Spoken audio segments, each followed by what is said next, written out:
आइल बानी गाँव से अपना जाम ससुरारी पूरा हिला के कि अरे आइल बानी गाँव से अपना जाम ससुरारी पूरा हिला के। अब भाई हमार हम बारात लेके आइल बानी बाघावा जिला से। कोई वादा के तू तोड़बू तो ना कि अरे कोई वादा के तू तोड़बू तो ना। अब बहुत सोच समझ के दिल लगेले बनी ये करे जा कबो छोड़बू तो ना।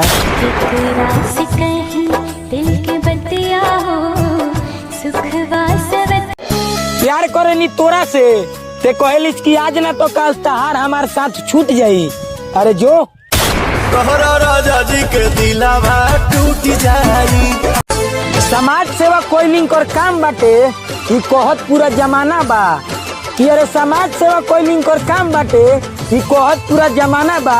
और हमरा गोलू भैया के ई पूरा दुनिया दीवाना बा। कौन बोली अपना पर